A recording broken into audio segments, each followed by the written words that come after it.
मध्य प्रदेश की आर्थिक राजधानी इंदौर में मध्य प्रदेश की नगरीय प्रशासन मंत्री कैलाश जरगी ने 51 लाख पौधे लगाने का निर्णय लिया है और इसी की तैयारी में जोरों पर की जा रही है। वहीं इस पूरे कार्यक्रम में नगर निगम भी लाखों पौधे लगाएगा। वहीं इस मामले में इंदौर नगर निगम नेता प्रतिपक्ष ने कहा कि मुझे किसी प्रकार का कोई निमंत्रण नहीं मिला है और इस पूरे कार्यक्रम में घोटाले की बू आ रही है, इस पर हम नजर बनाए हुए हैं। नगरीय प्रशासन मंत्री कैलाश जरगी ने बढ़ते तापमान को लेकर चिंता जाहिर की थी। उसके बाद उन्होंने तय किया था कि इंदौर शहर में 51 लाख पेड़ लगाए जाएंगे, जिसको लेकर तैयारियां पूरे शहर में चारों तरफ जोरों से चल रही है। इसी मुद्दे को लेकर नेता प्रतिपक्ष चिंटू चौकसे से जब पूछा गया कि आपको क्या निमंत्रण दिया गया, तो उन्होंने साफ मना किया और इसके साथ ही उन्होंने कहा कि हम इस पूरे कार्यक्रम पर नजर बनाए हुए हैं। उन्होंने कहा कि पूरे शहर को जंगल में तब्दील कर दो, तब भी 51 लाख पौधे नहीं लगा पाएंगे, क्योंकि लाखों गड्ढे होंगे, लाखों पेड़ खरीदे जाएंगे और इसमें करोड़ों रुपए का लेन देन होगा।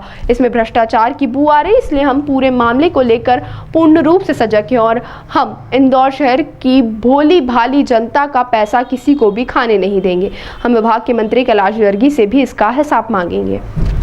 पता नहीं उनने कहाँ पे आमंत्रित किया, मुझे तो नहीं पता। आज तक मेरे पास तो कोई निमंत्रण नहीं आया कि आदरणीय कैलाश जी ने किसको कहाँ निमंत्रित करा है। लेकिन ये तय है कि अगर हम नगर निगम इंदौर की बात करें तो अगर पूरे शहर को जंगल में तब्दील कर दो तब भी 51 लाख पौधे नहीं लगेंगे। हमारी पूरी नज़र है कि भारतीय जनता पार्टी कितने पौधे लगाने वाली है, कितने गड्ढे खोदने वाले हैं और कितने पौधे की खरीदी होगी और कितने पौधे जमीन पे लगेंगे। एक एक गड्ढे का हिसाब हम इंदौर शहर की जनता की तरफ से नगर निगम इंदौर से और आदरणीय कैलाश जी से मांगेंगे। इसमें किसी भी लेवल पे किसी प्रकार का भ्रष्टाचार कांग्रेस पार्टी नहीं होती। हम पहले से सजग है इस मामले में, क्योंकि हमको इसमें भ्रष्टाचार की बू आ रही है, क्योंकि 18-20 करोड़ के पौधे खरीदे जाएंगे। तो जहां भारतीय जनता पार्टी है, आदरणीय कैलाश जी है, तो मान के चलिएगा कि जब वो पेंशन घोटाला हुआ था उस समय 35 करोड़ रुपए विकलांगों का, विधवाओं का, बुजुर्गों का पैसा ये लोग खा गए, तो कैसे छोड़ेंगे किसी का पैसा। तो हम लोग पूर्ण रूप से सजग है कि इंदौर शहर की भोली भाली जनता का पैसा किसी भी कंडीशन में हम पानी में नहीं बहाने देंगे। एक एक पौधे का हिसाब भारतीय जनता पार्टी की परिषद को देना पड़ेगा। ऐसा भी अभियान में ये कहा जा रहा है कि कई भूमि अतिक्रमण मुक्त भी होगी, तालाबों के आसपास, जल स्रोतों के आसपास। कहाँ से होगी?